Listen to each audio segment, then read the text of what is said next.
আল্লাহর হাবিব সাল্লাল্লাহু আলাইহি ওয়া আলিহি ওয়াসাল্লাম একবার একটা যুদ্ধ থেকে ফেরার পথে মরুভূমির মাঝখানে সেনাবাহিনীকে থামিয়ে বিশ্রামের ঘোষণা দিলেন যে তোমরা একটু বিশ্রাম নাও। তো উনি একটা গাছের নিচে বিশ্রামের জন্য গেলেন এবং সেখানে গাছের ডালে ওনার তলোয়ারটা ঝুলিয়ে রাখলেন, ঝুলিয়ে বিশ্রাম নিতে লাগলেন, ঘুমিয়ে পড়লেন। হঠাৎ এক বেদুইন এসে রাসূল সাল্লাল্লাহু আলাইহি ওয়াসাল্লামের এই কোষবদ্ধ তলোয়ারটা কোষমুক্ত করে এরকম হাতে নিল। রাসূল সাল্লাল্লাহু আলাইহি ওয়াসাল্লাম ঘুম থেকে জেগে উঠলেন। এবার বেদুইন বলতে আরম্ভ করলো, মাইয়ামনাউকা মিন্নি, এই মুহাম্মদ তোমাকে এবার কে বাঁচাবে বলো, এই তো আমার হাতে তলোয়ার, কে বাঁচাবে? সাথে সাথেই আল্লাহর হাবিব সাল্লাল্লাহু আলাইহি ওয়া আলিহি ওয়াসাল্লাম উনি উত্তরে বললেন আল্লাহ। উত্তরে কি বললেন? কোনো চিন্তা ভাবনা নাই যে ওরে আঘাত করা যায় কিনা পাল্টা, বা কোনোভাবে ওর কনফিডেন্স ডাউন করা যায় কিনা, এদিক সেদিক কারো সাপোর্ট চাওয়া যায় কিনা, কোনো দিকে না তাকিয়ে কি বললেন? আল্লাহ। সব সময় তিনি আল্লাহ কেন্দ্রিক ছিলেন। এটাকে বলে গড সেন্ট্রিক মাইন্ডসেট। যে কোনো পরিস্থিতিতে তিনি আল্লাহ যে আমার সাথে আছেন এটা কল্পনা করতেন। এবং সুনানে আবু দাউদের একটি বর্ণনা এসেছে, রাসূল সাল্লাল্লাহু আলাইহি ওয়াসাল্লাম কান নবী সাল্লাল্লাহু আলাইহি ওয়াসাল্লাম ইযা হাযাবাহু আমরুন সাল্লা, তাকে যখন কোনো জিনিস বিচলিত করত তিনি জায়নামাজের মুসল্লায় দাঁড়িয়ে যেতেন, সালাতের জন্য দাঁড়িয়ে যেতেন। বিপদে পড়লেই আল্লাহর কাছে সেটা সঁপে দিতেন, শেয়ার করতেন। আমরা বর্তমানে কোনো বিপদে পড়লেই কি করি? আগে কোথায় শেয়ার করি? ফেসবুকে। আসলে করা উচিত কার সাথে? হ্যাঁ, আমার স্ত্রীর সাথে শেয়ার করার আগেও শেয়ার করব কার সাথে? আমার বন্ধুর সাথে শেয়ার করার আগেও শেয়ার করব কার সাথে? আল্লাহর সাথে। আমরা যদি হিজরতের ঘটনাটাকে একটু অ্যানালাইজ করি তাহলে দেখব যে গারে সাউরে যখন আল্লাহ রাসূল সাল্লাল্লাহু আলাইহি ওয়াসাল্লাম এবং আবু বকর রাদিয়াল্লাহু তাআলা আনহু ওনারা আশ্রয় নিয়েছিলেন রাত্রিবেলায়, কুরাইশরা যখন খুঁজতেছিল, আবু বকর রাদিয়াল্লাহু তাআলা আনহু বলেন যে কুরাইশদের পা দেখা যাচ্ছে, ওরা যে হেঁটে যাচ্ছে, একটু উকি মারলেই আমাদেরকে দেখা যায়। তিনি অত্যন্ত ভীত সন্ত্রস্ত, তটস্থ, নিজের জন্য নয়, রাসূল সাল্লাল্লাহু আলাইহি ওয়াসাল্লামের সেফটির জন্য।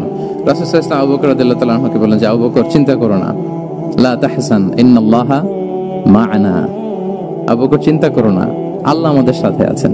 সুবহানাল্লাহ। আমাদের সাথে কে আছেন? আল্লাহ আমাদের সাথে আছেন। এটা হচ্ছে গড সেন্ট্রিক মাইন্ডসেটের উদাহরণ। আপনার মনকে বুঝাতে হবে যে আল্লাহ আমার সাথে আছে। মনকে তুমি বুঝিয়ে বলো আল্লাহ আছে আমার সাথে। এই বাক্যটা মুখস্থ করা যাবে? মনকে তুমি বুঝিয়ে বলো আল্লাহ আছেন আমার সাথে। আপনার পুরো জীবনের সব কাজের সাথে যদি এই বাক্যটাকে মিলিয়ে ফেলতে পারেন দেখবেন যে কোনো কিছুই আপনার ক্ষতি করতে পারতেছে না। এটাকে বলে গড সেন্ট্রিক মাইন্ডসেট। আল্লাহ আমার সাথে আছেন, কেউ নাই কিন্তু আল্লাহ তাআলা আমার সাথে আছেন। এবং গড সেন্ট্রিক মাইন্ডসেটের সবচেয়ে বড় সুবিধা হচ্ছে আপনার মনে কখনো হতাশা কাজ করবে না, হতাশা বাঁধবে না, কারণ আপনার সাথে এক মহাশক্তিধরের কানেক্টিভিটি আছে। তিনি কে বলুন তো আওয়াজ করে? তিনি আল্লাহ। হতাশা আসবে না। এই যে আমাদের জাতীয় জীবনের এখন সবচাইতে বড় বড় সমস্যাগুলোর যদি আমরা লিস্ট করি, একটা বড় সমস্যা হচ্ছে ডিপ্রেশন, তাই না? আমরা ডিপ্রেশনে ভুগি না? আচ্ছা, ডিপ্রেশন কাকে বলে আগে বলে। ডিপ্রেশন হচ্ছে আপনার আর আপনার রবের মাঝে যে দূরত্ব, এটার নাম ডিপ্রেশন। আই রিপিট, আমার আর আমার রবের মাঝে যে গ্যাপ, আমাদের সম্পর্কের যে দূরত্ব, এটার নাম কি? ডিপ্রেশন। আপনি যত আল্লাহর সাথে সম্পর্ক জোরদার করতে পারবেন, ডিপ্রেশন আপনার থেকে দৌড়ে পালাবে। এজন্য আমাদের বিশ্বাসীদের জীবনে কোনো ডিপ্রেশন নাই, আছে? তাহলে ডিপ্রেশন হচ্ছে আপনার আর আপনার রবের মাঝে যে দূরত্ব, এই দূরত্ব দূর করে দেন, ডিপ্রেশন আপনিই পালাবে। দ্বিতীয় হিজরিতে যে বদরের যুদ্ধ হলো, সে বদরের যুদ্ধে ইবনে মাসউদ রাদিয়াল্লাহু তাআলা আনহু তিনি বর্ণনা করেন যে আল্লাহ রাসূল সাল্লাল্লাহু আলাইহি ওয়াসাল্লাম আগামীকাল যুদ্ধ, এর আগের দিন রাতে তিনি হাত তুলে এরকম দোয়া করতেছিলেন। আমরা তো এইভাবে দোয়া করি। আল্লাহর হাবিব সাল্লাল্লাহু আলাইহি ওয়া আলিহি ওয়াসাল্লাম তিনি দোয়া করতে করতে ইমোশনালি হাত এরকম উঁচু করে, হাত্তা ইউরা বায়াদু ইবতাইহি, বগলে শুভ্রতা দেখা যাচ্ছিল। উনি দোয়া করতেছিলেন, আল্লাহুম্মা আনজিজ লি মা ওয়া'আতানি, আল্লাহুম্মা আতিনি মা ওয়া'আতানি, আল্লাহ তুমি যে বিজয় দিবে বলে প্রতিশ্রুতি করেছিল, ওই বিজয় আমাদেরকে দাও, ওই ভিক্টরি আমাদেরকে দাও। দোয়া করছিলেন। সাইয়েদনা আলী রাদিয়াল্লাহু তাআলা আনহু উনি বর্ণনা করছেন যে বদরের যুদ্ধের আগের রাতে আমরা সবাই ঘুমোচ্ছিলাম, কিন্তু রাসূল সাল্লাল্লাহু আলাইহি ওয়াসাল্লামকে দেখলাম যে না, উনি হাত তুলে শুধু আল্লাহর কাছে কান্না করছেন, দোয়া করছেন। আবু বকর রাদিয়াল্লাহু তাআলা আনহু উনি বলেন যে আমি যে দেখলাম যে তিনি ফজর পর্যন্ত দোয়া চালিয়েই যাচ্ছিলেন, দোয়া চালিয়েই যাচ্ছিলেন, দোয়া কন্টিনিউ করছিলেন তিনি। এবং দোয়া করতে করতে রাসূল সাল্লাল্লাহু আলাইহি ওয়াসাল্লাম এতটাই ইমোশনাল হয়ে গেলেন যে ওনার গায়ের চাদরটা নিচে পড়ে গেল। আবু বকর রাদিয়াল্লাহু তাআলা আনহু যে বলেন, ইয়া নবী আল্লাহ, কাফাকা মুনাশাদাতুকা রাব্বাক ফাইন্নাহু সায়ুনজিজু লাকা মা ওয়া'আদাক। হে নবী, যথেষ্ট, এনাফ ইজ এনাফ, অনেক হয়েছে নবী, আন্না, আর কাঁদতে হবে না। আপনার রব আপনাকে ভিক্টরি বা বিজয় দান করবে ইনশাআল্লাহ। যুদ্ধের আগের রাতে সেনাপ্রধান কি করে? এই কৌশল, ওই কৌশল, কোন দিক দিয়ে অ্যাটাক করা যাবে, ওয়ার স্ট্র্যাটেজি ঠিক করে, তার সাথে যারা আছে তাদের সাথে পরামর্শ করে। কিন্তু রাসূল সাল্লাল্লাহু আলাইহি ওয়াসাল্লাম সবকিছু সেট করে দিয়ে কার সাথে কানেক্টিভিটি করেছেন বলুন তো? আল্লাহর সাথে। This is called God centric mindset, Allah centric mindset. আমার হৃদয়টা সবসময় কার সাথে জুড়ে থাকবে? আল্লাহর সাথে, কারণ উনি ছাড়া আমার কোনো ঠিকানাই নাই। তাহলে এই মেন্টালিটি যদি আমরা ধারণ করতে পারি, এটাকে বলে গড সেন্ট্রিক মাইন্ডসেট। তাহলে রাসূলুল্লাহ সাল্লাল্লাহু আলাইহি ওয়া আলিহি ওয়াসাল্লামের যে 12টা মাইন্ডসেটের কথা আমরা বলেছি, তার প্রথমটা হচ্ছে গড সেন্ট্রিক। আল্লাহ তাআলা আমাদেরকে গড সেন্ট্রিক মাইন্ডসেট দান করুক। আমরা যে কোনো পরিস্থিতিতে যেভাবেই থাকি না কেন, আমরা বিপদে আপদে সবসময় ভরসা রাখবো কার উপর? এটাই হচ্ছে গড সেন্ট্রিক বা আল্লাহ সেন্ট্রিক মাইন্ডসেট। আচ্ছা, 2 নাম্বার মাইন্ডসেট হচ্ছে vision oriented mindset. Vision oriented mindset মানে হচ্ছে যার মধ্যে দূরদর্শিতা আছে, ফার সাইটেডনেস আছে, who can anticipate the future, যে ভবিষ্যৎ আগাম অনুমান করে ফেলতে পারে, সামনের পরিস্থিতিকে আগাম অনুমান করতে পারার যে যোগ্যতা বা দীর্ঘমেয়াদী চিন্তা করতে পারার যে ক্যাপাসিটি, এটাকে বলে ভিশন ওরিয়েন্টেড মাইন্ডসেট। এটা আল্লাহ রাসূল সাল্লাল্লাহু আলাইহি ওয়া আলিহি ওয়াসাল্লামকে আল্লাহ তাআলা দান করেছেন। উনি ভবিষ্যৎকে আগাম বুঝতে পারতেন, আগাম অনুমান করতে পারতেন, এবং সে অনুযায়ী তিনি স্ট্র্যাটেজি, প্ল্যান, পরিকল্পনা এটা তিনি সাজাতে পারতেন। এটাকে বলে ভিশন ওরিয়েন্টেড মাইন্ডসেট। রাসূল সাল্লাল্লাহু আলাইহি ওয়াসাল্লাম 6ষ্ঠ হিজরিতে মদিনায় স্বপ্নে দেখলেন যে তিনি উমরা করতে যাচ্ছেন। তো নবীদের স্বপ্ন এটা কেবল স্বপ্ন নয়, এটা আল্লাহর পক্ষ থেকে ওয়াহি, রেভেলেশন। তো সেই হিসেবে তিনি 1400 সাহাবা নিয়ে উমরা করতে চলে গেলেন মক্কায়, কিন্তু মক্কাবাসী ঢুকতে দিল না, থামিয়ে দেয়া হলো। তো তখন একটা চুক্তি হয়েছিল, ওই চুক্তিতে বলা হলো, রাসূল সাল্লাল্লাহু আলাইহি ওয়াসাল্লাম লিখতে বললেন যে লিখো মিন মুহাম্মদ রাসূলুল্লাহ, আল্লাহর রাসূল মুহাম্মদের পক্ষ থেকে কুরাইশদের সাথে এই চুক্তি। কুরাইশরা আপত্তি করলো যে না, শুধু মুহাম্মদ লেখা যাবে, রাসূলুল্লাহ লেখা যাবে না, কারণ তুমি যে রাসূলুল্লাহ, আল্লাহর রাসূল, এটা যদি আমরা মেনে নেই তাহলে তোমার সাথে আর আমাদের দ্বন্দ্ব কিসের, আমরা তো ভাই ভাই হয়ে গেলাম, রাসূলুল্লাহ কাটো। সাহাবারা কেউ রাজি হয় না, বিশেষ করে ওমরে ফারুক রাদিয়াল্লাহু তাআলা, উনি রাজি হয় না, না না এটা কাটা যাবে না। রাসূল সাল্লাল্লাহু আলাইহি ওয়াসাল্লাম অনেক বলে কয়ে বুঝালেন যে না, দীর্ঘমেয়াদী চিন্তা করতে গেলে আমাদের এখন একটা শান্তি চুক্তির দরকার আছে, যাতে করে আমরা আমাদের গ্লোবাল নেভিগেশন সিস্টেম, দাওয়া সিস্টেমকে আরো স্ট্রং করতে পারি। অনেক বলে কয়ে রাসূলুল্লাহ কাটা হলো। এরপর তারা বলে চুক্তিতে লিখো যে এই বছর উমরা করতে দেয়া হবে না, এই বছর ফিরে যাবেন আপনারা সবাই। এটাও সাহাবারা রাজি হয় না, আল্লাহ রাসূল সাল্লাল্লাহু আলাইহি ওয়াসাল্লাম রাজি হলেন। আবার আরেকটা ক্লোজে লেখা হলো যে আগামী বছর আসলেও 3 দিনের বেশি থাকা যাবে না, সেটাও রাজি হয়ে গেল। রাসূল সাল্লাল্লাহু আলাইহি ওয়াসাল্লাম, সাহাবারা রাজি হচ্ছেন না। এরপর মক্কা থেকে কোনো লোক মদিনায় গেলে মদিনাবাসী তাকে রাখতে পারবে না, ফেরত দিতে হবে। কিন্তু মদিনা থেকে কোনো লোক মক্কায় আসলে মক্কাবাসী তাকে ফেরত দিতে বাধ্য থাকবে না। দেখেন, একটার পর একটা মুসলমানদের বিরুদ্ধে সব ক্লোজ যাচ্ছে, কোন সাহাবীরাই রাজি হচ্ছেন না। কিন্তু আল্লাহ রাসূল সাল্লাল্লাহু আলাইহি ওয়া আলিহি ওয়াসাল্লাম তিনি বললেন যে না, লিখো লিখো। ওমর ফারুক রাদিয়াল্লাহু তাআলা আনহু এতটাই রাগান্বিত হলেন, তিনি প্রশ্ন করলেন, ইয়া রাসূলুল্লাহ, আলাইসা আনতা নাবিয়্যুন হক, আপনি এই যে কম্প্রোমাইজের পর কম্প্রোমাইজ করে যাচ্ছেন, আপনি কি সত্য নবী নন, সত্য রাসূল নন? আলাসনা আলা দীনিন হক, আমরা কি সত্যের উপর প্রতিষ্ঠিত নই? আলাইসাল কুরআনু কিতাবুন হক, তো সব যদি সত্য হয় আপনি কেন এগুলো মানছেন? রাসূল সাল্লাল্লাহু আলাইহি ওয়াসাল্লাম বললেন যে ওমর, তুমি বাদশা না, মেনে নাও। মেনে নিলেন, এবং এই মেনে নেওয়াটাকে আল্লাহ ভিক্টরি বলে ঘোষণা দিলেন, বিজয় বলে। আল্লাহু আকবার, ইন্না ফাতাহনা লাকা ফাতহাম মুবিনা। কারণ রাসূল সাল্লাল্লাহু আলাইহি ওয়াসাল্লাম অনেক দূর দেখেছেন, সাহাবারাই সামনের কিছু বিষয়ে তারা খেয়াল করছেন, কিন্তু রাসূলুল্লাহ সাল্লাল্লাহু আলাইহি ওয়া আলিহি ওয়াসাল্লাম তিনি অনেক দূর দেখতে পাচ্ছেন। আচ্ছা বলেন, 3 তলার উপর থেকে একজন একটা ভিউ দেখতে পায়, আর 30 তলা উপর থেকে আরেকজন একটা কন্ডোমিনিয়ামের উপর থেকে একটা পানোরামিক ভিউ দেখতে পায়, দুইজনের ভিউ দেখা কি একরকম হয়? বলেন, একরকম হবে? কখনোই হবে না। তাহলে 30 তলার উপর থেকে যিনি দেখবে, তিনি একটা পানোরামিক ভিউ দেখবে, দ্য টোটাল সিনারিও তার কাছে ক্রিস্টাল ক্লিয়ার হবে, যেটা সাহাবা রিদওয়ানুল্লাহি তাআলা আলাইহিম আজমাইন ওনাদের কাছে ক্লিয়ার ছিল না। তাহলে একটা প্ল্যানে কাজ করতেন না। আমরা তো এরকম করি, একটাই প্ল্যান। প্ল্যান কয়টা? এটা যদি ওয়ার্ক না করে শেষ, আমু নাই, সালাও নাই। কিন্তু রাসূলুল্লাহ সাল্লাল্লাহু আলাইহি ওয়া আলিহি ওয়াসাল্লামের প্ল্যান এ ছিল, প্ল্যান বি ছিল, প্ল্যান সি ছিল। প্ল্যান এ ওয়ার্ক না করলে প্ল্যান বি তে যেতেন, বি ওয়ার্ক না করলে সি তে যেতেন, এইভাবে তিনি কাজ করতেন। তাহলে এটা হচ্ছে বেসিক্যালি ভিশন ওরিয়েন্টেড মাইন্ডসেটের অধিকারী যারা, তারা এটা করে, যারা ফিউচারকে অ্যান্টিসিপেট করতে পারে, আগাম অনুভব করতে পারে যে কি হতে পারে সামনে। এই যে বাংলাদেশের বিভিন্ন প্ল্যান পরিকল্পনা আমরা দেখা যায় যে এখান দিয়ে একটা ব্রিজ করে পরে ভাঙতে হয়, রাস্তা একটা তৈরির পরে ভাঙতে হয়, কোথায় এক টানেল হয়ে আছে প্রতি মাসে মাসে এখন লস হয়, তারপর 1 ঘন্টা বৃষ্টি হলে পুরো ঢাকা শহর এটা বন্যা হয়ে যায়। এগুলো হচ্ছে একাধিক প্ল্যান না থাকা, ভিশনারি অ্যাটিটিউডের অধিকারী না হওয়ার কারণে এই ঝামেলাগুলো আমাদের হচ্ছে। তো প্রফেটিক সিরা আর এই প্রফেটিক মাইন্ডসেট থেকে আমাদের নেয়ার বিষয় হচ্ছে এটা যে আমাদেরকে ভিশনারি অ্যাটিটিউডের হতে হবে। রাসূল সাল্লাল্লাহু আলাইহি ওয়াসাল্লাম ভিশন ওরিয়েন্টেড মেন্টালিটির ছিলেন। আগাম আজ থেকে 50 বছর পরে বাংলাদেশে কি ক্রাইসিস হতে পারে, আজ থেকে ঠিক 100 বছর পরে বাংলাদেশে কি হতে পারে, ওই রোড ম্যাপকে সামনে রেখে আমাদেরকে প্ল্যান করতে হবে। এটাকে বলে ভিশন ওরিয়েন্টেড মাইন্ডসেটের অধিকারী হওয়া এবং আপনার কমন সেন্স একসাথে হইলে ওটা উইজডম হয়ে যায়। রাসূল সাল্লাল্লাহু আলাইহি ওয়াসাল্লাম ছিলেন প্রজ্ঞায় সমৃদ্ধ এক মননের অধিকারী। ওনার সব কিছুতেই প্রজ্ঞা ছিল। উইজডম ইন গিভিং অ্যাডভাইস, উপদেশ দেওয়ার সময় ছিল। উইজডম ইন পলিসি মেকিং এর সময় সেখানে প্রজ্ঞা ছিল। Wisdom in action strategic plan, কোন স্ট্র্যাটেজিক প্ল্যানের ক্ষেত্রে প্রজ্ঞা ছিল। রাসূল সাল্লাল্লাহু আলাইহি ওয়াসাল্লাম একই প্রশ্নের উত্তর এক একজনকে এক এক ভাবে দিতেন। অনেক সাহাবারা জিজ্ঞেস করতেন যে রাসূলুল্লাহ একই প্রশ্ন, একে বললেন এইটা, ওরে বললেন ওইটা, ওরে বললেন আরেকটা, এটা কেন? রাসূল সাল্লাল্লাহু আলাইহি ওয়াসাল্লাম বললেন যে আমি জানি ওর কিসে ঘাটতি, আমি জানি ওর কি প্রয়োজন, আমি জানি ওকে কোন নাসিহাটা দিলে কাজ করবে, ফলে এক একজনকে আমি এক এক ভাবে ক্লারিফাই করেছি। আল্লাহু আকবার। This is called wisdom. আচ্ছা, উইজডম, রাসূল সাল্লাল্লাহু আলাইহি ওয়াসাল্লাম যে উইজডম ড্রিভেন মাইন্ডসেটের অধিকারী ছিলেন এটার কয়েকটা এক্সাম্পল আমরা সিরাত থেকে দেখি। মক্কা বিজয় হয়েছে কত হিজরিতে?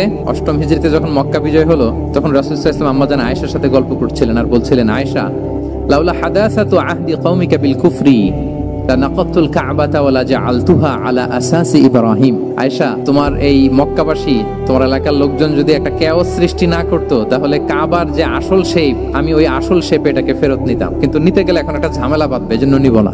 ব্যাপারটা হচ্ছে আমরা এখন যে কাবাটাকে দেখি এটা হচ্ছে স্কয়ার আকৃতির। স্কয়ার মানে কি?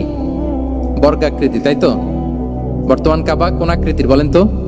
একটা বড় কিউবের সাইজ না? দূর থেকে দেখলে মনে হয় একটা বড় কিউবের সাইজ, কিউবের আকৃতি মানে স্কয়ার, চতুর্ভুজ। কিন্তু সাইয়েদনা ইব্রাহিম আলাইহিস সালাম যে কাবা নির্মাণ করেছিলেন এটা কিন্তু এরকম কিউব ছিল না, ওটা ছিল রেক্ট্যাঙ্গেল। রেক্ট্যাঙ্গেল ছিল মানে আয়তাকৃতির ছিল, এরকম লম্বা। এই যে টেবিলটা যেরকম, টেবিলের যে শেপ এরকম ছিল, এরকম লম্বা কাবা ঘর ছিল আয়তাকৃতির। কিন্তু এখন এটা কমে স্কয়ার আকৃতির হয়ে গেছে। এর কারণটা কি? কাবা একবার অগ্নিকাণ্ড ঘটার কারণে ধ্বংস হয়েছিল, ফলে কাবাকে আবার রিনোভেশন করা লেগেছিল, পুনর্নির্মাণ। তো কুরাইশরা সিদ্ধান্ত নিয়েছিল কাবা পুনর্নির্মাণে আমরা কোনো হারাম টাকা ইউজ করব না, যার কাছে যত হালাল টাকা আছে নিয়ে আসা হলো। কিন্তু হালাল টাকা যতটুকু জমা হয়েছে এটা দিয়ে পুরো কাবা নির্মাণ হয় না, অর্ধেক হয়। ফলে কাবা যে আয়তাকৃতির ছিল সেটা না হয়ে গেছে কি বলেন? বর্গাকৃতির মানে স্কয়ার। ওই স্কয়ার কাবাই আজ পর্যন্ত রয়ে গেছে। কিন্তু ওই যে আয়তক্ষেত্রের যে শেপের মধ্যে যতটুকু জায়গা বাকি ছিল ওইখানে দেখবেন একটা ক্রিসেন্টের মতো আছে, হেজরে ইসমাইল, হাতিমে কাবা বলে। ওইটার ভিতরে নামাজ পড়া আর কাবার ভিতরে নামাজ পড়া একই হুকুম। ওইটার ভিতরে নামাজ পড়া আর কাবার ভিতরে নামাজ পড়া কি একই হুকুম। ফলে ওই হাতিমের ভেতরে ফরজ সালাত আদায় হয় না, নফল সুন্নাত পড়া যায়। এমনকি কাবার ভেতরেও ফরজ সালাত আদায় করলে আদায় হবে না, কারণ নামাজের ফরজের মধ্যে একটা ফরজ হচ্ছে ইলা জিহাতিল কাবা, টু দ্য ডাইরেকশন অফ কেবলা। আপনার কেবলা মুখী হইতে হবে না। আপনি তো কাবার ভিতরে ঢুকে গেছেন, এখন কাবা কোন দিকে? কাবা তো নাই, বের হইতে হবে। বের হয়ে কাবা মুখী হলে সালাত হবে। তো তাহলে রাসূল সাল্লাল্লাহু আলাইহি ওয়াসাল্লামের উইজডম বা প্রজ্ঞাটা এখানে দেখেন। আম্মাজান আয়েশা রাদিয়াল্লাহু তাআলা আনহাকে উনি বললেন যে, আয়েশা, মক্কা তো বিজয় হলো, মক্কার কন্ট্রোল তো এখন আমার হাতে। চাইলে আমি কাবাকে ভেঙে সেই ইব্রাহিম আলাইহিস সালামের যে বেইজ এরকম লম্বা করে শেপ দিতে পারি, কিন্তু দিব না, কেননা দিলে মক্কা একটা কেওস হতে পারে। কি হতে পারে? কারণ তারা একেবারে ভেরি রিসেন্ট মুসলমান হয়েছে, তারা না বুঝেই বলবে যে সেই আদি কাবা, মুহাম্মদ এই কাবার অপমান করেছে, কাবাকে ভুলুণ্ঠিত করেছে, সম্মানকে নষ্ট করেছে, এরকম একটা কোশ্চেন রাইজ করতে পারে। এজন্য আমি করলাম না। সুবহানাল্লাহ। This is called wisdom. এটাকে কি বলে? প্রজ্ঞা। এটাকে প্রজ্ঞা বলে। তাহলে আপনার জ্ঞান এবং আপনার কমন সেন্স দুইটা যখন কানেক্ট করে তখন সেটা প্রজ্ঞা হয়। প্রজ্ঞার আরেকটা উদাহরণ যদি দেই সিরাত থেকে, রাসূল সাল্লাল্লাহু আলাইহি ওয়াসাল্লামের যে কনফ্লিক্ট রিজলভিং ক্যাপাসিটি ছিল, যখন কাবাকে পুনর্নির্মাণ করা হচ্ছে তখন হাজরে আসওয়াদকে বের করা লেগেছিল এবং রিনোভেশন শেষে আবার হাজরে আসওয়াদকে তার জায়গা মতো, মানে ব্ল্যাক স্টোন যেটাতে চুমু দিলে মানুষের গুনাহ মাফ হয়ে যায়, হাজরে আসওয়াদ, চিনতে পেরেছেন না? ফলে অনেক বোনেরা যাদের জন্য হিজাব নিকাব মেনটেন করা হচ্ছে ফার্জ, পর্দার কোনো বালাই নাই, পুরুষের সাথে ধাক্কা ধাক্কি করে তার শরীর মিশে যাচ্ছে, গা মিশে যাচ্ছে, ধাক্কা ধাক্কি করে একটা সুন্নতের জন্য ফরজকে স্যাক্রিফাইস করে ফেলতেছে। মানে ফোকাস ঠিক নাই আর কি, কোথায় যে কোনটা করতে হবে ওইটাই ভুলে গেছে। তো এই হাজরে আসওয়াদ পাথরকে আবার জায়গা মতো রাখতে হবে। এখন কে রাখবে? এই নিয়ে মারামারি মক্কায়। বড় বড় 4টা গোত্র বলে এই গোত্র বলে আমি রাখবো, এই গোত্র বলে আমি রাখবো, আরেক গোত্র বলে রক্তের গঙ্গা বইয়ে দেবো মক্কায়, কিন্তু এই সম্মান অন্যকে নিতে দিব না, কারণ ইটস ভেরি প্রেস্টিজিয়াস ইস্যু। যা আমাদের গোত্র এই ব্ল্যাক স্টোন হাজরে আসওয়াদকে নিয়ে জায়গা মতো রেখেছে, এটা কাউকে দিব না। তো সবাই যখন মারমুখী, তখন আল্লাহ রাসূল সাল্লাল্লাহু আলাইহি ওয়া আলিহি ওয়াসাল্লাম তিনি সমাধান দিলেন যে মারামারির দরকার নাই, একটা চাদর নিয়ে আসো। নিয়ে আসা হলো। 4 গোত্রের 4 লিডারকে বললেন চাদরের 4 কোণা ধরো। 4 জন 4 কোণা ধরলো। রাসূল সাল্লাল্লাহু আলাইহি ওয়াসাল্লাম তিনি পাথরটা নিয়ে মাঝখানে রাখলেন। এবার 4 নেতাকে বলল আসো, জাতীয় 4 নেতা চলে আসো, কাবার সামনে চলে আসলো। এরপরে আল্লাহ রাসূল সাল্লাল্লাহু আলাইহি ওয়াসাল্লাম ওনার মোবারক হাত দিয়ে, বরকতময় হাত দিয়ে হাজরা আসওয়াদকে নিয়ে নিজ হাতে রাখলেন। এবার সবাই হ্যাপি, কারণ অংশগ্রহণ করতে পারছে। আসলে মূল স্ট্যাটাস কিন্তু চলে গেছে রাসূলের দিকে, নাকি? ওরা তো এটা টাচও করতে পারেনি, পারছে? ওরা চাদর ধরেই হ্যাপি, কিন্তু পাথরটা ধরেছিল কে? রাসূল সাল্লাল্লাহু আলাইহি ওয়াসাল্লাম। চাদরে রেখেছিল কে? রাসূল সাল্লাল্লাহু আলাইহি ওয়াসাল্লাম। চাদর থেকে নিয়ে আবার কাবা ঘরে সেট করেছিল কে? রাসূলুল্লাহ সাল্লাল্লাহু আলাইহি ওয়া আলিহি ওয়াসাল্লাম। এভাবে উনি কনফ্লিক্ট রিজলভ করতেন থ্রু হিজ উইজডম, ওনার প্রজ্ঞার মধ্য দিয়ে। আমরা যদি তায়েফের ঘটনা দেখি, রক্তাক্ত হয়েছেন, পাহাড়রক্ষী ফেরেশতারা এসে বলেছে রাসূলুল্লাহ জাস্ট অর্ডার করেন, আমরা কোলাপস করব এমন ভাবে the entire Taif city will be collapsed, একেবারে স্ম্যাশ করে দিব, পাউডার হয়ে যাবে। রাসূল সাল্লাল্লাহু আলাইহি ওয়াসাল্লাম বললেন না, বাল আরজু আন ইউখরিজাল্লাহু মিন আসলাবিহিম মান ইয়াবুদুল্লাহ ওয়াহদাহু ওয়া লা ইউশরিকু বিহি শাইআ। তিনি বললেন না, ওদেরকে ধ্বংস করে দিও না, ওদেরকে ধ্বংস করলে লা ইলাহা পড়বে কে? সুবহানাল্লাহ।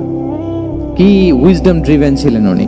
উনি বলেন যে আমি আশা করি, প্রত্যাশা রাখি, দোয়া করি যে ওরা আমাকে প্রত্যাখ্যান করেছে, কিন্তু ওদের যে নেক্সট জেনারেশন, ওরা সাক্ষী দিবে আশহাদু আল্লাহ ইলাহা ইল্লাল্লাহ ওয়া আশহাদু আন্না মুহাম্মাদার রাসূলুল্লাহ। এবং তাই হয়েছে। এখন তায়েফে যান, চারদিক থেকে আল্লাহু আকবার ধ্বনিতে মুখরিত তায়েফ, এবং এত চমৎকার শহর, এটা একটা টুরিস্ট ডেস্টিনেশন হয়ে গেছে। সৌদি আরবিয়াতে যারা যায়, তায়েফ না গেলে লোকদের ভালো লাগে না। ঠান্ডা, সবুজ শ্যামল, রেইনফল হয়, ফলমূল পাওয়া যায়। আব্দুল্লাহ ইবনে আব্বাস রাদিয়াল্লাহু তাআলা আনহুর স্মৃতিধন্য মসজিদ আছে, অনেকগুলো ইউনিভার্সিটি আছে, ইসলামিক ইনস্টিটিউশন আছে।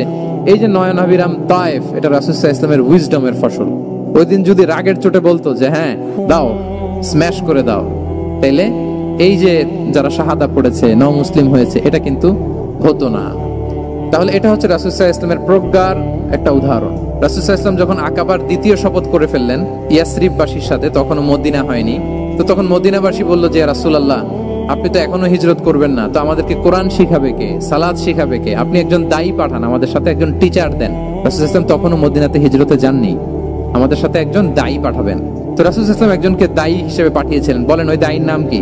মুসআব ইবনে উমাইর রাদিয়াল্লাহু তাআলা আনহু, যিনি উহুদের যুদ্ধে শহীদ হয়েছিলেন, উনাকে পাঠিয়েছিলেন। দেখেন, উনি আবু বকর রাদিয়াল্লাহু তাআলা আনহুকে পাঠান নাই, পাঠিয়েছেন ওমর ফারুককে, ওসমান রাদিয়াল্লাহু তাআলা আনহু, আলী রাদিয়াল্লাহু তাআলা আনহু, কাউকে পাঠাইছেন? কারে পাঠালেন? মুসআবকে। এর কারণ হচ্ছে উনি দেখতে খুব স্মার্ট ছিলেন, খুব ড্যাশিং ফেসের অধিকারী ছিলেন, মক্কার এলিট ফ্যামিলির একজন যুবক ছিলেন, এবং উনি সবচাইতে দামি দামি পারফিউম কালেক্ট করে ওইটা দিতেন। উনি মক্কার কোনো রাস্তা দিয়ে হেঁটে গেলে লোকজন বুঝতো এই রাস্তা দিয়ে কিছুক্ষণ আগে হেঁটে গিয়েছে মুসআব ইবনে উমাইর। সুবহানাল্লাহ। আমরা বাংলায় বলি না যে আগে দর্শনদারি পরে গুণবিচারী? এই কথাটার সাথে পরিচিত আপনারা? আগে দর্শনদারি পরে গুণবিচারী। আল্লাহ তাআলা এক একজনকে আমাদেরকে এক এক অবয়বে সৃষ্টি করেছেন। হুয়াল্লাযী ইউসাউবিরুকুম ফিল আরহামি কাইফা ইয়াশা। আল্লাহর একটা নাম হচ্ছে তিনি আল মুসাউবির, দ্য ডিজাইনার। মায়ের গর্ভে থাকতেই আমাদের কার চেহারা, কার কণ্ঠস্বর, কার স্কিন কালার, কে কিরকম হব, সব ফিক্স তিনি ঠিক করে দিয়েছেন। এটা আল্লাহর দেয়া। কিন্তু রাসূল সাল্লাল্লাহু আলাইহি ওয়াসাল্লামের উইজডমের ব্যাপার হচ্ছে তিনি আবু বকর রাদিয়াল্লাহু তাআলা আনহু, ওমর রাদিয়াল্লাহু তাআলা আনহু, ওসমান আলী, কাউকে চুজ না করে কাকে পাঠালেন? মুসআব ইবনে উমাইরকে। যে তাকে দেখলেই সবাই আগে পাগল হয়ে যায়, মানে ইমপ্রেস হয়ে যায়। হ্যাঁ, ফার্স্ট ইমপ্রেশনটা তার খুব ভালো, খুব ভালো। উনি মুসআব ইবনে উমাইরকে পাঠালেন, এবং যেই প্ল্যান সেই কাজ। উনি যে পুরো মদিনা কাঁপায় ফেলছেন, মাশাআল্লাহ। মদিনার ঘরে ঘরে উনি ইসলামের বার্তা পৌঁছে দিয়েছেন, এবং স্বয়ং রাসূলুল্লাহ সাল্লাল্লাহু আলাইহি ওয়াসাল্লামের আগে তিনি মদিনাতে জুমার নামাজ পড়েছিলেন। কারণ জুমার বিধান আসছে, কিন্তু মক্কা এমন একটা ল্যান্ড যেখানে এখনো জুমা পড়া আবশ্যক হয় নাই, চারদিকে কুফর বেষ্টিত। তো রাসূল সাল্লাল্লাহু আলাইহি ওয়াসাল্লাম লোক পাঠিয়েছেন যে জুমার বিধান এসছে, মুসাব তুমি কিন্তু মদিনায় যারা আছে তাদেরকে নিয়ে জুমা পড়ে ফেলো। তো মুসাব রাদিয়াল্লাহু তাআলা আনহু স্বয়ং রাসূলুল্লাহ সাল্লাল্লাহু আলাইহি ওয়াসাল্লামের আগে রাসূল সাল্লাল্লাহু আলাইহি ওয়াসাল্লামের পারমিশন নিয়ে মদিনাতে জুমা কায়েম করে ফেলছে। সুবহানাল্লাহি ওয়া বিহামদিহি। দেখেন, উইজডম ড্রিভেন পার্সোনালিটির অধিকারী ছিলেন, প্রজ্ঞার অধিকারী ছিলেন, অন্য কাউকে পাঠাননি। কাকে পাঠিয়েছেন? মুসআব ইবনে উমাইর। তাহলে উনি যেই কাজটাই করতেন, যেটা বলতেন, যেটাতে এঙ্গেজ হতেন, এর নেপথ্যে প্রজ্ঞা ছিল। কি ছিল ভাই? উইজডম ছিল। আল্লাহ যেন সেই উইজডম আমাদেরকে দান করেন, আল্লাহ যেন সেই প্রজ্ঞা দিয়ে আমাদেরকে সমৃদ্ধ করেন। আমরা সবাই পড়ি আমিন। রাসূল সাল্লাল্লাহু আলাইহি ওয়াসাল্লাম সংস্কারবাদী ছিলেন আর কি। ভুল ভাল দেখলে রিফর্ম করতেন, ইসলাহ করতেন। রাসূল সাল্লাল্লাহু আলাইহি ওয়াসাল্লামের কিন্তু এই রিফর্ম সেন্ট্রিক মাইন্ডসেট ছিল। অন্যায় দেখলে, ভুল ভাল দেখলে, অসঙ্গতি দেখলে, ইনকনসিস্টেন্সি দেখলে শুধরে দিতেন। শুদ্ধাচার অভিযান চালিয়েছেন মক্কাতেও মদিনাতেও, রিফর্ম করতেন। সব খারাপকে তিনি ভালো দিয়ে পরিবর্তন করে দিতেন। রাসূল সাল্লাল্লাহু আলাইহি ওয়াসাল্লামের একটা আদত বা হ্যাবিট ছিল, তিনি কোনো ব্যক্তির বা কোনো স্থানের কোনো বাজে নাম বা খারাপ নাম দেখলে ওটা ভালো নামে চেঞ্জ করে দিতেন। মক্কা থেকে মদিনায় হিজরতের আগে মদিনার নাম ছিল ইয়াসরিব। কি ছিল? ইয়াসরিব মানে হচ্ছে প্রতিশোধ বা নিন্দা বা ক্ষোভ বা ভর্ৎসনা, সবগুলোই খুব বাজে মিনিং ডিনোট করে। রাসূল সাল্লাল্লাহু বললেন, আমি যেই শহরে হিজরত করব এই শহরের নাম ক্ষোভ, এই শহরের নাম হিংসা, এটা হইতে পারে? বলেন। রাহমাতাল লিল আলামিন, উনি শহরের নাম চেঞ্জ করে দিলেন। উনি শহরের নাম দিলেন মদিনাতুন নবী। কি দিলেন? মদিনাতুন নবী অথবা তওবা তয়্যিবা চেঞ্জ করে দিলেন, পরিবর্তন করে দিলেন। এক এলাকায় যে বিষ্ণু সাল্লাল্লাহু আলাইহি ওয়াসাল্লাম দেখলেন যে গাছপালা হয় না, উনি বললেন মাসমু হাযিহিল আরদ, এই জায়গার নাম কি? সবাই বলে ইসমুহা গাদেরা। গাদেরা মানে হচ্ছে মাকান লা নাবাতা ফিহি ওয়ালা শাজার, এমন জায়গা যেখানে ঘাস লতাপাতা কিছুই জন্মায় না। রাসূল সাল্লাল্লাহু আলাইহি ওয়াসাল্লাম বললেন, এই জন্যই তো ঘাস জন্মায় না, নাম তো রাখছো খুব বাজে একটা নাম। রাসূল সাল্লাল্লাহু আলাইহি ওয়াসাল্লাম বললেন, আজ থেকে এলাকার নাম গাদেরা নয়, এলাকার নাম আজকে থেকে খাদেরা। কি নাম? খাদেরা মানে কি বলেন? সবুজ, গ্রিন, এভারগ্রিন, সবুজ শ্যামল। এবং রাসূল সাল্লাল্লাহু আলাইহি ওয়াসাল্লাম যখন গ্রিন ল্যান্ড নাম দিয়ে দিলেন, এরপর থেকে সবুজ শ্যামল করে আল্লাহ জায়গাটাকে বরকতময় করে দিলেন। Changing names. এক সুন্দরী নারীকে বললেন মাসমুকি, কি নাম? বলে আসিয়া। আসিয়া মানে অবাধ্য। রাসূল সাল্লাল্লাহু আলাইহি ওয়াসাল্লাম বললেন, তুমি এত সুন্দরী, you are a beautiful lady, আর কি বাজে একটা নাম রেখেছো আসিয়া। তুমি আসিয়া কেন হবে? আজকে থেকে তোমার নাম জামিলা, মানে তুমি সুন্দরী, রূপবতী। সুবহানাল্লাহ, সুন্দর একটা নাম দিয়ে দিলেন। এক সাহাবীর নাম ছিল হাসান। হাসান মানে রাফ এন্ড টাফ, রুক্ষ। রাসূল সাল্লাল্লাহু আলাইহি ওয়াসাল্লাম বললেন, না, হাসান না, তোমার নাম আজকে থেকে সাহাল। কি নাম? সাহাল। সাহাল মানে সহজ। উনি বলেন, যেদিন থেকে সাহাল রাখছি এর আগ পর্যন্ত নাকি ওনার অসুস্থতা, রোগ বালাই একটার পর একটা লেগেই থাকতো। যেদিন থেকে সাহাল, ওই দিন থেকে উনি বলেন যে আল্লাহ তাআলা নবীর এই নাম চেঞ্জ করে দেওয়ার বারাকায় আমার পুরো জীবনের সব কাজকে আল্লাহ তাআলা সহজ করে দিয়েছেন। তাহলে রিফর্ম সেন্ট্রিক মাইন্ডসেট। আমরাও খারাপ কিছু দেখলে ভালো দিয়ে পরিবর্তন করব। কি বলেন? আচ্ছা, এটা তো নাম চেঞ্জ করে দেয়া। এবার সোশ্যাল রিফর্ম তিনি কি কি করেছেন আমরা একটু দেখি। তিনি যখন যুবক, মক্কায় এক ইয়ামানি লোক ব্যবসা করতে এসে তার প্রোডাক্ট বিক্রি করার পরে, আস ইবনে ওয়াইল নামে এক লোকের কাছে বিক্রি করার পরে যখন দাম চাইতে গেল, আস বলে, আরে বেটা, আমরা মক্কার সন্তান, আমরা দাম দিব না। তো সে ভাবলো হয়তো আমার সাথে ঠাট্টা করেছে, হজের মৌসুম যাক, বেচাকেনা শেষ করে যাওয়ার পথে দামটা নিয়ে যাব। সে ফেরার দিন আবার গেল যে আমার তো জিনিসের দামটা আপনি দিলেন না। সে বলে, আমরা এই ভূখণ্ডের মালিক, আমরা দাম দেই না। এটা তো বড় জুলুম। সে কান্নাকাটি শুরু করলো। তার এই কান্নাকাটি দেখে আল্লাহ রাসূল সাল্লাল্লাহু আলাইহি ওয়াসাল্লাম ওনার চাচা জুবাইর ইবনে আব্দুল মুত্তালিব সহ ইয়াং স্টার যারা আছে, দ্য ইয়ুথ অফ মক্কা, তাদের সবাইকে নিয়ে একটা সোসাইটি করলেন। এই যে আমরা হালাফুল ফুদুলের নাম শুনি না, যেটা বাংলায় আমরা কি বলি? হিলফুল ফুজুল। এই নামে তো অনেক সংগঠন আছে বাংলাদেশে। কি বলেন? যুবকরা কোনো সংগঠন করলে কমনলি এই নামটা পছন্দ করে, হিলফুল ফুজুল। আসলে এটার মূল নাম ছিল হালাফুল মুত্তাইয়িবিন। তিব মানে হচ্ছে রং। রাসূল সাল্লাল্লাহু আলাইহি ওয়াসাল্লাম সবাই মিলে, তখন জাহিলি যুগে একটা কালচার ছিল, বালতি ভর্তি রঙের ভেতরে হাত ঢুকিয়ে দিত, দিয়ে এই রং সমেত হাতটা তারা পাথরের মধ্যে লাগাতো, সবার হাত ওইখানে দিত। মানে আমরা হাতে হাত রেখে কমিটেড, আমরা ঐক্যবদ্ধ হলাম। সেখান থেকে হয়েছে হালাফুল মুত্তাইয়িবিন থেকে হালাফুল ফুদুল। ওনারা বলল যে না, আমরা সবাই থাকবো মাআল মাজলুমি দিদ্দা যালিম, আমরা মজলুমের পক্ষে থাকবো, জালেমের বিপক্ষে থাকবো। এবং যেই প্রতিজ্ঞা ওই কাজ। সবাই মিলে আস ইবনে ওয়াইলকে ধরলো, তার কাছ থেকে টাকা আদায় করে ওই ইয়ামানি ব্যবসায়ীর কাছে পৌঁছে দিয়ে তিনি মাজলুমকে সহায়তা করেছেন। সুবহানাল্লাহ। এবং এই টেন্ডেন্সি, এই জুলুম, চাঁদাবাজি যেগুলো ছিল মক্কার জমিনে, রাসূল সাল্লাল্লাহু আলাইহি ওয়াসাল্লাম এই সোশ্যাল রিফর্মের মাধ্যমে এটাকে সংস্কার করেছেন। তাহলে এই যে রিফর্ম সেন্ট্রিক আমাদের হইতে হবে। আমাদের সমাজেও এখন চাঁদাবাজি আছে না নাই? বলেন। খুন খারাপে আছে না নাই? সামাজিক অনাচার। তাহলে ঐক্যবদ্ধ হইতে হবে আমাদেরকে রিফর্মের জন্য। যুবক যারা আমরা আছি, যাদেরকে আল্লাহ আমাদের বলার সুযোগ দিয়েছে, লেখার সুযোগ দিয়েছে, ফিল্ডে কাজের সুযোগ দিয়েছে, আমরা সবসময় মাজলুমের পক্ষে থাকবো, আমরা সবসময় জালেমের বিপক্ষে থাকবো। আমাদের নীরবতা আর আমাদের নিশ্চুপ থাকাই জালিমদেরকে আরো বড় বড় জালিম বানিয়েছে। রাসূলুল্লাহ সাল্লাল্লাহু আলাইহি ওয়াসাল্লাম বলেন, তোমরা মাজলুমের কান্নাকে ভয় করো, কেননা মাজলুমের কান্না আর আল্লাহর মাঝে কোনো ফারাক থাকে না, কোনো পর্দা থাকে না, বদদুয়া করলেই কবুল হয়ে যায়। তাহলে এভাবে রাসূলুল্লাহ সাল্লাল্লাহু আলাইহি ওয়া আলিহি ওয়াসাল্লাম তিনি সোশ্যাল রিফর্ম করেছেন। আমরা যদি ওনার পলিটিক্যাল রিফর্মের দিকে তাকাই, বিদায় হজের ভাষণে উনি সুদকে চিরতরে কবরস্থ করেছেন, সুদকে চিরতরে কবরস্থ করেছেন, এবং এটা অন্যের জন্য না, নিজের ঘর দিয়ে শুরু করেছেন। উনি বলেছেন যে এই হানাহানি রক্তপাত এটা বন্ধ, আমার গোত্রের একটা এরকম রক্তের দাবি আছে, এটা আমি শেষ ঘোষণা করলাম। এরপর বললেন যে সুদ কবর দিলাম, অন্য জায়গা থেকে না, আমার পরিবার থেকে। রাসূলুল্লাহ সাল্লাল্লাহু আলাইহি ওয়াসাল্লামের চাচা স্বয়ং আব্বাস রাদিয়াল্লাহু তাআলা আনহুর অনেক সুদের ট্রানজাকশন ছিল, ইন্টারেস্ট, সুদের ব্যবসা ছিল। রাসূলুল্লাহ সাল্লাল্লাহু আলাইহি ওয়াসাল্লাম বলেন, আজকে থেকে এই সুদ আমি চিরতরে মাটির নিচে কবর দিয়ে দিলাম। আল্লাহু আকবার। দেখেন সোশ্যাল রিফর্ম। তাহলে পরিবর্তন করতে হলে আগে নিজের ঘর থেকে, আগে কোত্থেকে, নাকি ওই ফ্যামিলি থেকে? হ্যাঁ, আমাদের মধ্যে যেটা হয়, আমরা ওয়াজ নসিহত বা ভালো কথা শুনলেই এটাকে ধরে নিই যে এটা ওর জন্য, ওর জন্য, মানে প্রত্যেকটা ওয়াজই যে আমার জন্য হইতে পারে, প্রত্যেকটা নসিহতের যে প্রাইম অডিয়েন্স আমি হইতে পারি, এইটা আমাদের মাথায় কেন যেন আসে না। আমরা কোনো ভালো নসিহত শুনলে আমরা ভাবি এটা আসলে সমাজে দরকার, ওর দরকার, আমার ভাইয়ের দরকার, কিন্তু এটা যে আমার দরকার, প্রতিটা নসিহতের প্রথম অডিয়েন্স হওয়া দরকার কে? আমি নিজে। তাহলে পরিবর্তন শুরু করতে হবে নিজ থেকে। ওর এই সমস্যা, ওর এই সমস্যা, ওর এটা। আরে মিয়া, তোমার কি সমস্যা ওইটা বলো। শুধু ওর ওর না দেখে নিজেরটাও দেখতে হবে। দেখেন, অন্যের দিকে এক আঙ্গুল দেখালে নিজের দিকে কয় আঙ্গুল যায় বলেন তো? এই যে নিজের দিকে কিন্তু তিনটা। আমি যদি এরকম করি তা আমার দিকে আসে তিনটা। এজন্য নিজ থেকে, নিজের ফ্যামিলি থেকে আমরা সংস্কার শুরু করব। কি বলেন?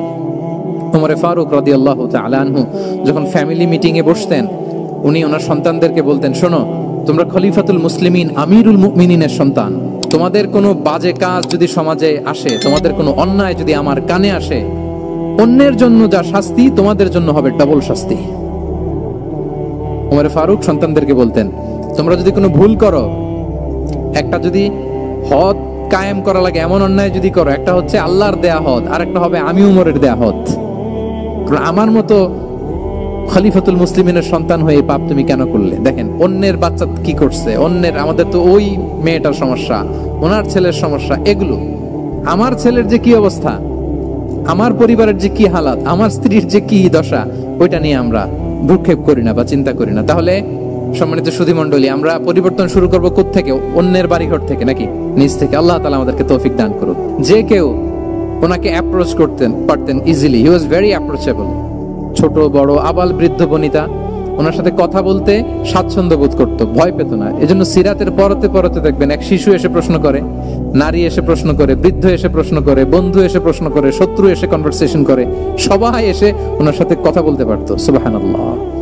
এবং এগুলো উনি অ্যাকোমোডেট করতে পারতেন। আসির আল হালাবিয়া থেকে নেয়া একটা বিখ্যাত সিরাতের গ্রন্থ। বদরের যুদ্ধে রাসূল সাল্লাল্লাহু আলাইহি ওয়াসাল্লাম বদরের মাঠে সেনা ক্যাম্প স্থাপন করলেন। কি ক্যাম্প? সেনা ক্যাম্প স্থাপন করলেন। আল হুবাব ইবনুল মুনজির রাদিয়াল্লাহু তাআলা আনহু এক সাহাবী, উনি বললেন, ইয়া রাসূলুল্লাহ, এই যে সেনা শিবির যে এখানে স্থাপন করলেন, এটা কি আপনার নিজের ইচ্ছায় না আল্লাহর আদেশে? দেখেন, সেনাপতিরে কোন সাধারণ সৈনিক এই প্রশ্ন করতে পারে? করলে চাকরি থাকবে? কিন্তু রাসূল সাল্লাল্লাহু আলাইহি ওয়াসাল্লামের কাছে সাহস নিয়ে আল হুবাব ইবনুল মুনজির বলে, ইয়া রাসূলুল্লাহ, এই যে সেনা শিবির স্থাপন করলেন, এটা কি আপনার ইচ্ছায় নাকি এটা ওয়াহী? রাসূল সাল্লাল্লাহু আলাইহি ওয়াসাল্লাম বললেন, না, এটা ওয়াহী না, এটা ওয়াহী না, বাল হুয়া রায়ু ওয়াল হারবু ওয়াল মাকিদা, না, এটা যুদ্ধের কৌশল হিসেবে আমি করেছি।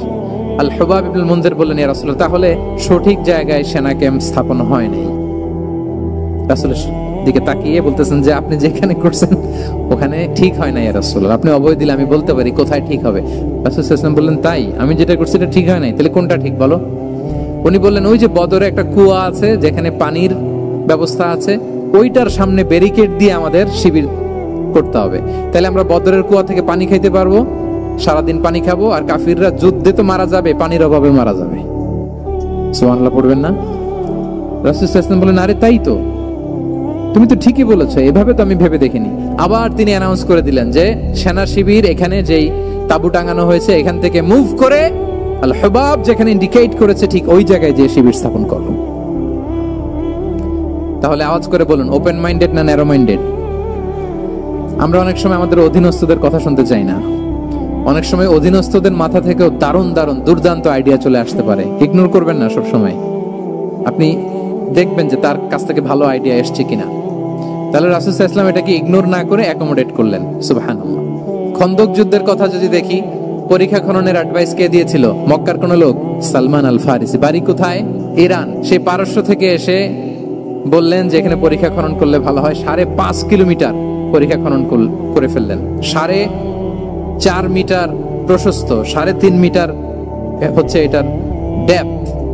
পুরো মদিনার সবাই মিলে এটা করে ফেললেন। তার মানে আমি সব বুঝি, আমি সব জানি, এই মেন্টালিটি থেকে আমাদের বেড়ে আসতে হবে। এটা হচ্ছে একটা ন্যারো মাইন্ডেড পার্সোনালিটির অধিকারী, যে আমি যেটা বলছি ওইটা, এটার পরে কোনো কথা নেই, এটা ভুল। বরং আমার টিমের মধ্যে থেকে যদি কোনো ভালো অপিনিয়ন আসে সেটা আমি রিভাইজ করব। কি বলেন, পারা যাবে না? তাহলে ওপেন মাইন্ডেড পার্সোনালিটি ছিলেন রাসূলুল্লাহ সাল্লাল্লাহু আলাইহি ওয়াসাল্লাম। অনেকে দেখবেন যে ছোট্ট জিনিসকে অর্গানাইজ করে এত সুন্দর প্রেজেন্টেশন করে, আবার অনেকের অনেক আছে কিন্তু সেটাকে প্রেজেন্ট করতে পারে না, এরকম আছে না নাই?